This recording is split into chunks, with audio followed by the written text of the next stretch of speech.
నమస్తే, welcome to our channel. YS Jaganmohan Reddy 25 రోజుల పాటు యూరప్ ట్రిప్ కి వెళ్తున్నారు. కుటుంబంతో సహా వెళ్తున్నటువంటి ఈ ట్రిప్ పైన అందరూ కూడా ఆసక్తికరంగా చూస్తున్నారు. ఎందుకంటే గతంలో ఈ విధంగానే యూరప్ పర్యటనకు వెళ్ళినప్పుడు ఆయన ఫోన్ నెంబర్ ఎవరిదో ఇచ్చారు. అదే విధంగా ఈమెయిల్ కి కూడా స్పందించలేదు. మరి ఇప్పటికే సిబిఐ కోర్టులో పర్మిషన్ తీసుకున్నటువంటి జగన్మోహన్ రెడ్డి ఈసారి అయినా కరెక్ట్ ఫోన్ నెంబర్ ఇస్తారా, కరెక్ట్ ఈమెయిల్ ఇస్తారా అనే అందరూ కూడా సందేహం వ్యక్తం చేస్తున్నారు. మరి ఈ అంశాన్ని ఎలా చూడాలి తెలుసుకునే ప్రయత్నం చేద్దాం. దీన్ని విశ్లేషించడానికి మనతో పాటుగా ఉన్నారు సీనియర్ జర్నలిస్ట్ డివి శ్రీనివాస్ గారు. నమస్తే సార్. నమస్తే సార్, జగన్మోహన్ రెడ్డి 25 రోజుల పాటు యూరప్ ట్రిప్ కుటుంబంతో సహా వెళ్తున్నారు. అంటే చాలా మంది కూడా ఈ ఎండల తాళ్ళలోకి వెళ్తున్నారు అని చెప్పి అంటున్నారు. మరి గతంలో కూడా చూసాము, ఆయన లండన్ ట్రిప్ వెళ్ళినప్పుడే ఫోన్ నెంబర్ ఎవరిదో ఇచ్చారు. మరి హుటాహుటిన బయలుదేరి కూడా వచ్చారు. మరి ఇప్పుడైనా ఆయన కరెక్ట్ నెంబర్ ఇస్తారంటారా, కరెక్ట్ ఈమెయిల్ అడ్రస్ ఇస్తారంటారా, ఎలా చూడాలంటారు దీన్ని? ఆర్థిక నేరస్తుల స్వర్గధామం లండన్. అంటే వాళ్ళేమో వెళ్ళి పర్మనెంట్గా సెటిల్ అయిపోయారు. ఎవరు? విజయ్ మాల్యా, నీరవ్ మోడీ, లలిత్ మోడీ, చోక్సీ వేల కోట్లు ఇక్కడ బ్యాంకులకు ఎగ్గొట్టేసేసి అక్కడ పర్మనెంట్ సిటిజన్షిప్పే తీసుకున్నారు. జగన్మోహన్ రెడ్డి ఏంటి వెళ్ళొస్తున్నాడా? పిల్లలు అక్కడ హర్ష వర్ష ఇద్దరు, మరి అదొక హ్యుమానిటరీ గ్రౌండ్స్లో మొన్న వాళ్ళు వచ్చారు. ఈయన కూడా వెళ్ళాడు. లాస్ట్ ఇయరే కదా వెళ్ళింది, అక్టోబర్లో. అదే మీరు చెప్పింది ఆ ఫోన్ వివాదం. అసలు ఆయనకు ఫోనే లేదు. పోనీ నువ్వు ఇచ్చే నంబర్, ఆ పిఎల్ నంబర్ అయినా వాళ్ళన్నా ఎత్తాలుగా. సిబిఐ దాని మీద పిటిషన్ వేసింది. పోయినసారి విదేశీ పర్యటనప్పుడు పెట్టిన కండిషన్సే ఇప్పుడు పెడుతూ, పోయినసారి ఒక కండిషన్ ఏమని పెట్టారు, తిరిగి వచ్చినాక మీరు కోర్టుకు హాజరు కావాలన్నారు. ట్రయల్ బిగిన్ అవుతుంది, ఇక డే టు ట్రయల్, ఇక మీరు వచ్చి హాజరు కావాలంటే ఓ పెద్ద సినిమా చేశాడు. వచ్చినాక ఓ పెద్ద ర్యాలీ హైదరాబాద్, అసలు మామూలుగా కాదు. మరి నాయన ఎందుకు పిలిపించాంరా ఇతన్ని అనిపించేటట్టుగా చేశాడు. అదే అతని ఉద్దేశం కూడా అదే. ఇక మళ్ళీ నన్ను పిలవకూడదు, మీరు పిలిస్తే నేను ఎట్టాగే జాతర చేస్తా. అందుకే ఈసారి కండిషన్ మార్చిందా, మీరు రావసలేదు కోర్టుకి, వీడియోలో అటెండ్ అయితే చాలందా, జూమ్ కాల్లో తిరిగి వచ్చిన తర్వాత జూమ్ కాల్లో అటెండ్ అయితే చాలు విచారణకు అని చెప్పింది. ఇప్పుడు జగన్మోహన్ రెడ్డి లండన్ వెళ్ళడము, తిరిగి రావటము అది ప్రజలకు అనవసరం. యాక్చువల్గా ఏంటంటే అతను పార్టీని నడుపుతాడా లేదా. నిన్నటిదాకా ఏమనుకున్నారు, ఆయన ఏదో యలహంక నుంచి ఫ్యామిలీ షిఫ్ట్ చేస్తున్నాడు, ఇటు వస్తున్నాడు ఎక్కడికి, లోటస్ పాండ్, ఇక్కడ హైదరాబాద్లో పెట్టాడు ఏదో బీఆర్ఎస్ వాళ్ళ కోసం.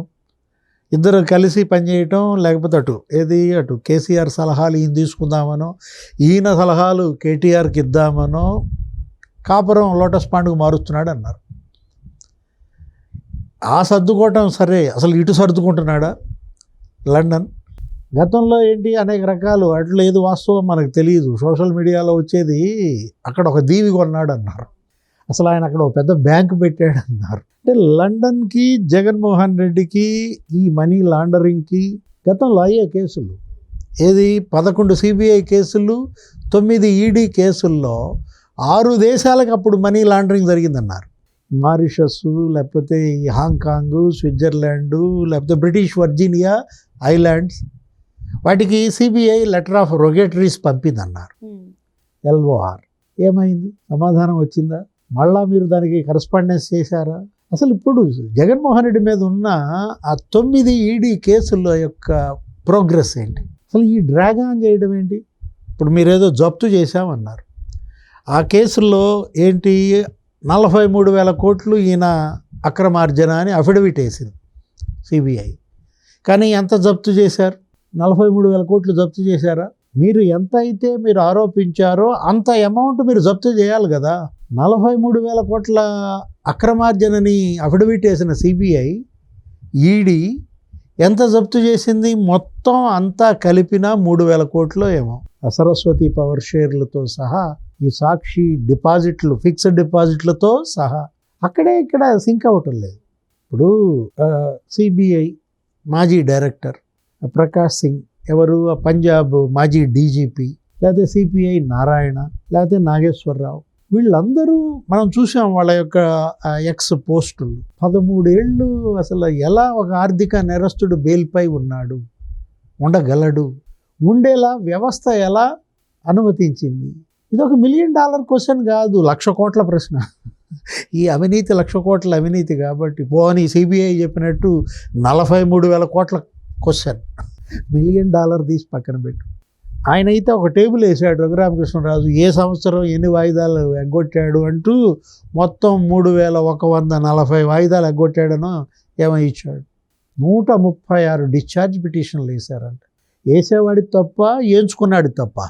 నిందితులు కరడుగట్టిన నిందితులు, వాళ్ళు డబ్బు ఉంది, అడ్వకేట్లు ఉన్నారు, ఖరీదైన లాయర్లు పెట్టుకుంటారు, వేస్తారు. మీరు ఎలా ఎంచుకుంటారు? అంటే 136 ఏళ్ళు ఇదేనా డ్రాగా? ఒక డిశ్చార్జ్ పిటిషన్ ఇంతవరకు మీరు డిస్మిస్ చేయలేదంటే ఎవరిది లోపం? ఎక్కడుంది తప్పు? ఇప్పుడు జగన్మోహన్ రెడ్డి లేకపోతే ఆయనతో పాటు ఉన్న సహ నిందితులు వాళ్ళందరూ ఆడుతున్న ఆట, ఇప్పుడు వాళ్ళు ఆటగాళ్ళు, వాళ్ళు ఆడటానికే వచ్చారు. మీరు ఎలా అలౌ చేస్తున్నారు? కోర్టు మీదేగా. ఇప్పుడు నువ్వేంటి షటిలో లేకపోతే క్రికెట్ వాలీబాల్ ఆడటానికి వెళ్తావు, క్లోజ్ చేస్తే నువ్వేం ఆడతావు? నేను కోర్టు ఇస్తేనే కదా నువ్వు ఆడేది. ఇక్కడ లోపం, ఇక్కడ ఏది ఆ తప్పు ఎక్కడ ఉందంటే చెప్తున్నాను అన్నమాట. వ్యవస్థలో లొసుగులు, చట్టంలో లొసుగులు ఈ ఆటగాళ్ళకి ఏ విధంగా ఒక క్రీడా ప్రాంగణంలాగా మారాయి.